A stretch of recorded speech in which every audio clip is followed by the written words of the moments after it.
A nossa segunda aula do módulo 4 do nosso curso de Gestão Legal na Prática vai falar de estrutura. Então, entender como o escritório tem que ser pensado, tem que ser organizado, porque isso é meio caminho andado para que as estratégias sejam efetivamente realizadas. Um escritório que não tem uma certa organização, uma certa divisão de funções, de tarefas, de onde ficam as coisas, quem cuida do quê, tem maior dificuldade de realizar os seus projetos, porque realmente já está comprovado que na bagunça a gente não consegue trabalhar. Então é fundamental que a gente se organize e pense na estrutura e na infraestrutura que o escritório precisa ter para dar o seu melhor para as pessoas que trabalham ali. Muito bem, quando a gente fala de estrutura, a gente está buscando uma coisa chamada eficiência. E eficiência é um processo que requer planejamento, que requer organização, que requer direção e requer controle. Então não tem como eu ter eficiência, se eu obter eficiência do meu escritório, se eu não planejar exatamente qual é a sua missão, quais são os objetivos, que planos a gente tem para alcançá-los, como que a gente vai se programar para isso. Também não tem como ter eficiência se depois de planejar a gente não se organizar. E distribuir as tarefas para as pessoas, dizer que esse slide está errado nesse segundo item, depois me cobrem para corrigir, ok? Mas essa organização é dizer quem faz o quê, como eu distribuo essas tarefas, o que é mais importante para ser realizado por um ou por outro profissional, e aí sim eu passo a direção, a liderança, que é designar as pessoas, coordenar os esforços, motivar, incentivar, enfim, e reger essa pequena orquestra chamada equipe. E aí sim passo a controlar. Eu tenho que definir quais são os padrões que eu quero controlar, o que é ideal para mim, tanto em cumprimento de prazos, quanto qualidade dos trabalhos, enfim, tudo que disser respeito a controles eu preciso pensar. E aí, uma vez pensado, uma vez definido o padrão, eu tenho que começar a monitorar. Eu tenho que medir isso de certa forma para conseguir avaliar o desempenho no decorrer de algum tempo e entrar com uma medida de correção caso seja necessário. Muitas vezes me perguntam assim, o que é bom de ser controlado no escritório? O que a gente tem que... Qual é o primeiro... Eu tenho que controlar tudo? Eu tenho que fazer... tudo está debaixo de uma planilha? E a resposta é não, né? Nós não podemos, em hipótese alguma, engessar o escritório com excesso de controles, e eu tenho que identificar o que é crítico para mim na hora da escolha dos indicadores e dos controles. Então, o que é crítico no seu escritório? A entrada de honorários é crítica, então isso eu tenho que controlar muito bem. As despesas são críticas, eu tenho que controlar muito bem. Os prazos são críticos, eu tenho que controlar muito bem. O relacionamento com o cliente, então eu tenho que identificar o atendimento da secretária, o que é crítico, o que é importante para que você consiga realizar o seu trabalho direito, que o seu escritório consiga atender bem o seu público. Então, o primeiro passo é esse, o que é crítico? Escolhe aí 5, 6 indicadores no máximo e são neles que a gente vai ter que trabalhar. Tá? E eles estão conectados nesse sistema que vai buscar a eficiência. Eu quero sempre melhorar, eficiência é isso, é fazer bem feito alguma coisa e realizar com o objetivo sendo cumprido. Então, se eu não fizer esse planejamento, se eu não organizar as pessoas, dizer quais são as amplitudes aí de poderes e tudo mais, se eu não liderá-las e se eu não controlar o que está sendo feito, eu não estou fazendo gestão, eu não estou buscando eficiência, pelo contrário, eu estou trabalhando cada um por si e isso não gera resultado em equipe nenhum, né? Enfim, quando a gente fala em organização, nós pensamos em arquitetura organizacional. A gente tem que perceber que existem diferenças, são escolhas, não existe uma melhor arquitetura para ser colocada no meu escritório. O que eu preciso é identificar como que as funções e atividades necessárias para que os objetivos sejam alcançados podem ser melhor estruturadas, melhor organizadas. E aí eu tenho que fazer alguns pensamentos aí, tenho que responder algumas perguntas. Como que eu posso distribuir autoridade para as outras pessoas tomarem decisões? Eu centralizo ou descentralizo? O que eu acredito em relação à centralização ou não? Como que eu defino regras para controlar funcionários, processos, advogados? Eu formalizo tenho tudo regulamentado, eu tenho uma estrutura formal ou eu tenho uma estrutura informal? Que as pessoas se conversam muito mais do que se colocam dentro de regras pré-definidas. A quem se reportam os indivíduos? Como é a cadeia de comando? Quem toma a decisão? Como é que faz isso, né? Quais são os tipos de autoridade dentro do escritório? Como que os cargos podem ser agrupados? É por departamento, é por setor, é por grupo colaborativo, é home office, mas que tem que trabalhar? Como que funciona isso, né? E quantos subordinados um gestor pode comandar com eficiência? Esse é um outro número importante e depende muito do tipo da advocacia que a gente faz. Uma advocacia de volume tem um número maior do que numa equipe, do que uma advocacia especializada. Então, eu tenho que ter essa métrica para poder identificar qual é a amplitude de comando. Então, um coordenador pode tocar quantos processos, quantas pessoas na equipe, como que eu faço esse cálculo? São perguntas que eu preciso refletir, meditar, conhecer o escritório, enfim, ter informações de outros parecidos para que eu tome decisões a respeito da arquitetura que eu estou pretendendo.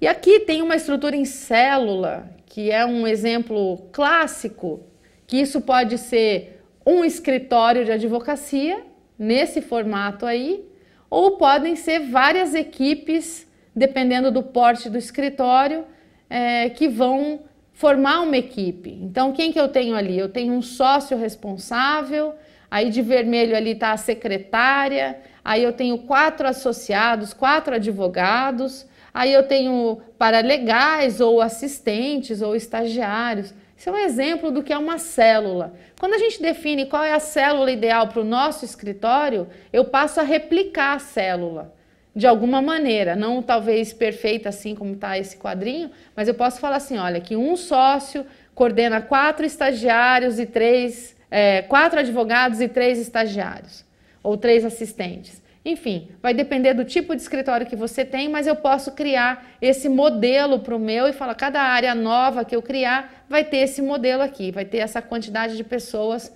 no máximo para a gente poder trabalhar bem, para essa amplitude de comando estar bem adequada e a gente conseguir fazer com que o trabalho aconteça da melhor forma possível.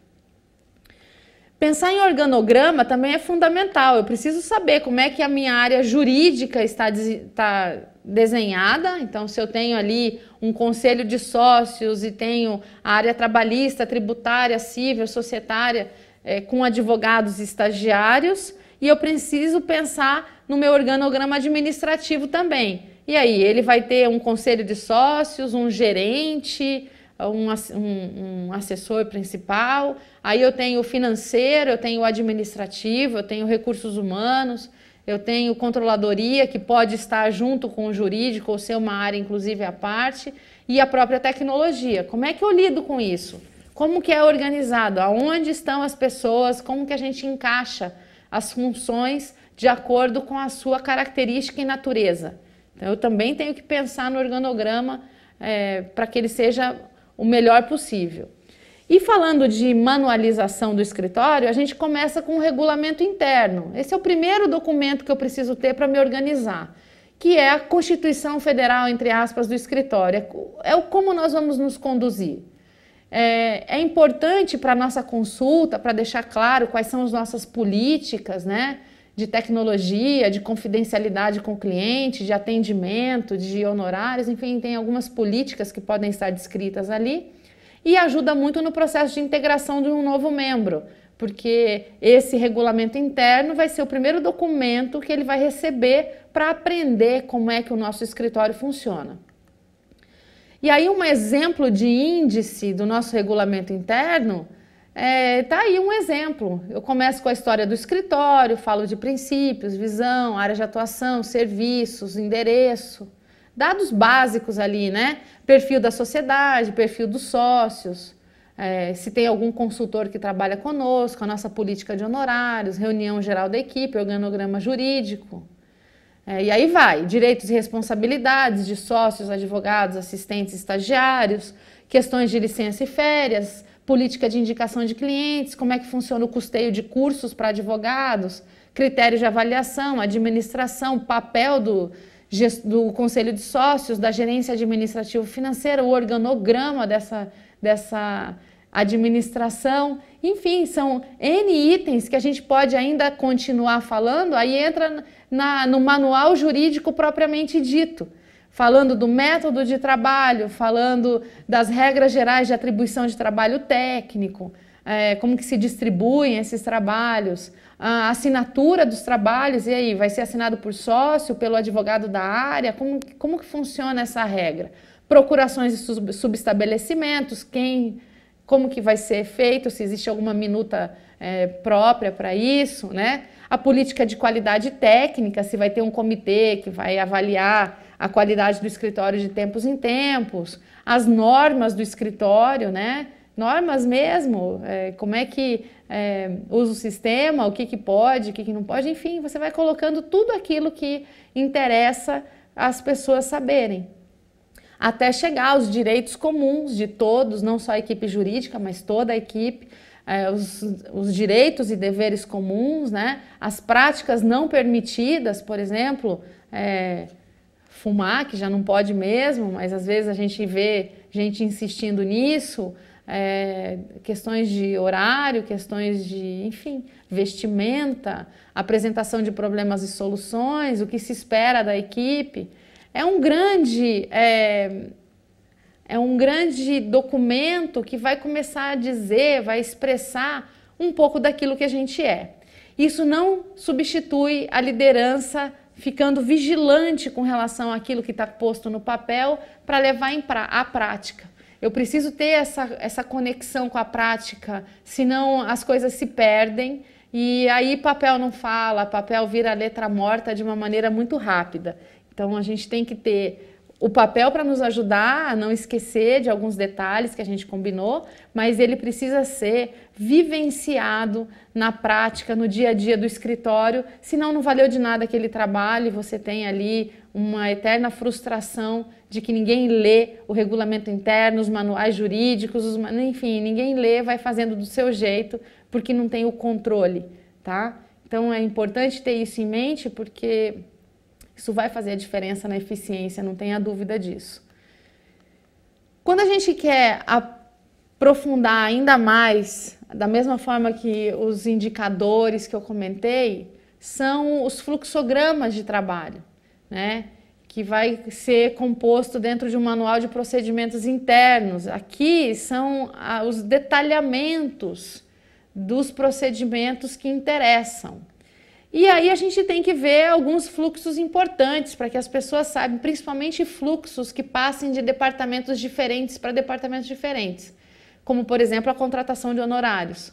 Então a contratação de honorários começa com um advogado que faz a proposta, essa proposta é aceita, vira contrato e nesse momento tem que haver uma comunicação com o financeiro e com a área jurídica para que o trabalho inicie, né? Então o teu fluxograma, o caminho que essa contratação vai seguir até que ela pare de ser contratação e parta para ser outra coisa, outra função, outra tarefa, é importante deixar claro quem faz o contrato, quem assina o contrato, quem recebe o contrato para fins de controle financeiro.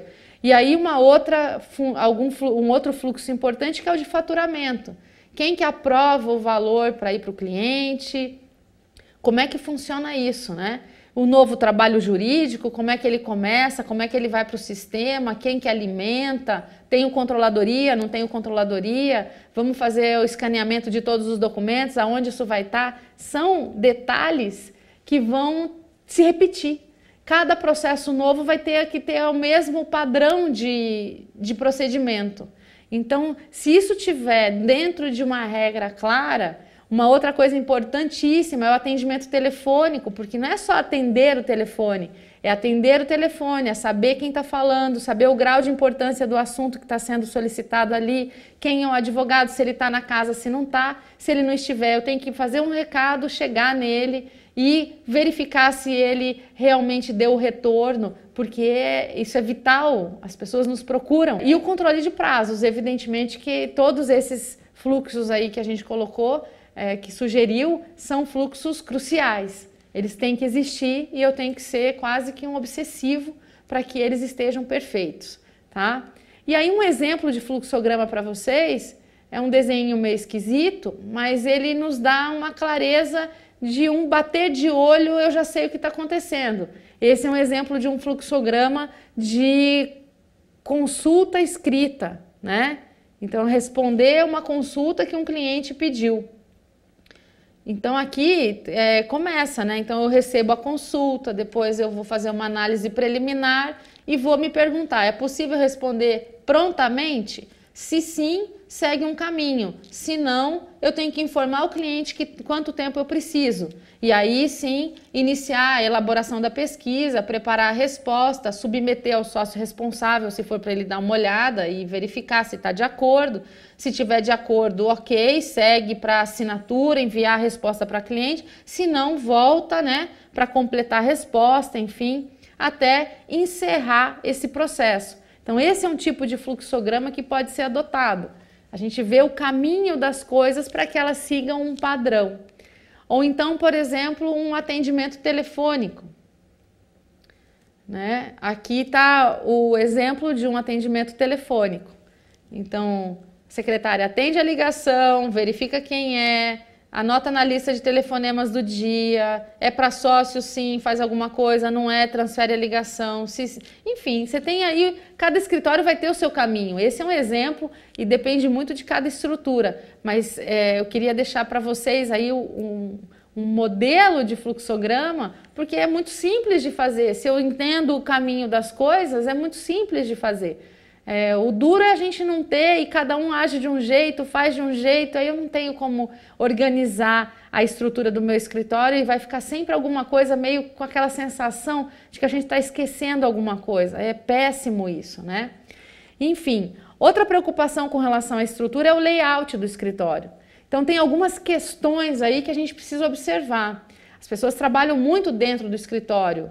O layout, a forma como as salas são dispostas, a luminosidade, se tem conforto acústico e visual, as áreas de trabalho abertas, né, para propiciar um maior aproveitamento de espaço e integração da equipe, a sala de reunião, se ela é multiuso ou não, as áreas de integração e convivência da equipe, se tem alguma característica especial, usar mobiliários funcionais, né, mais modernos, mais profissionais, espaços definidos para estagiário, para secretária, para advogados, para sócio, pool de secretárias para escritórios maiores, que tem várias secretárias, não é para todo mundo, mas alguns escritórios precisam, um birô de impressão para eu ter um bloco de impressora só e não uma impressora em cada sala, biblioteca unificada, arquivo, espaço para treinamento, enfim, eu tenho que pensar em fluxo de pessoas, tudo isso parece que não faz diferença, mas quando a gente organiza um escritório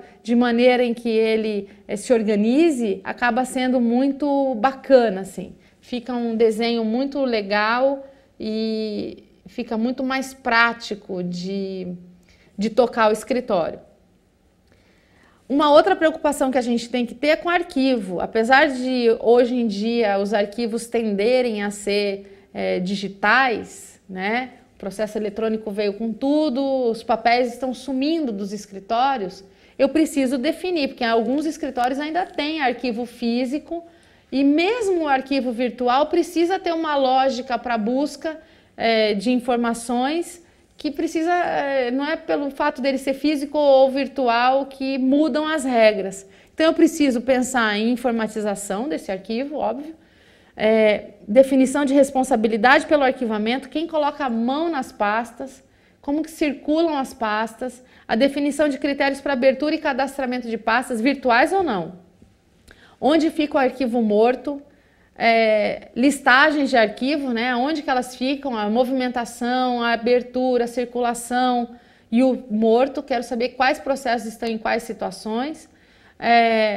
e pensar que se eu não tiver controle e organização nesse arquivo, imagina alguém chegar do fórum com algumas imagens no seu celular de um processo ou de documentos e fica lá ou vai para o arquivo sem uma nomenclatura correta. Isso é muito complicado, a gente acaba perdendo uma quantidade enorme de informação e isso é agoniante quando a gente precisa.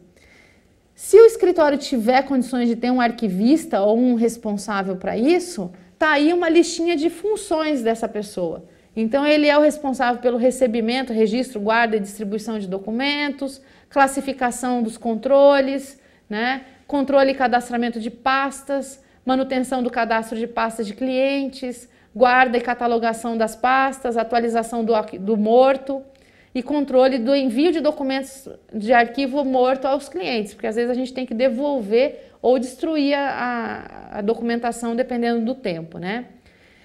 E organizar arquivo depende de bom senso e escolha de critério, né? Principalmente o físico.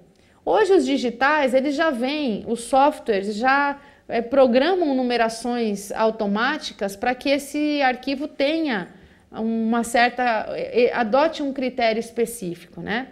Mas se não for o caso aí de ainda não ter um arquivo digital bem organizado, a gente vai, deixa eu ver se eu coloquei aqui alguma sugestão, mas é importante a gente criar um método.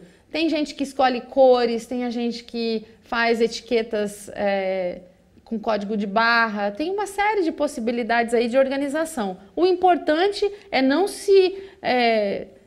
fazer só aquela etiquetinha à mão ali, isso é uma coisa mais antiga e não funciona, tá? A gente tem que partir para uma coisa um pouco melhor. Uma outra coisa importante é não confundir arquivo jurídico com arquivo administrativo financeiro. Eles têm que estar, inclusive, se eles puderem, estar em lugares diferentes, melhor ainda, tá? Eu preciso ter nos arquivos financeiros todos os contratos com o cliente, todas as contas pagas, toda a documentação enviada para a contabilidade, enfim, tudo que está dentro desse escopo. E no administrativo eu preciso ter os contratos com as pessoas, eu preciso ter cópias aí de currículos e etc., né? Digitais ou não, mas eu tenho que deixar isso organizado. E o que é jurídico, jurídico, o que é administrativo financeiro, administrativo financeiro.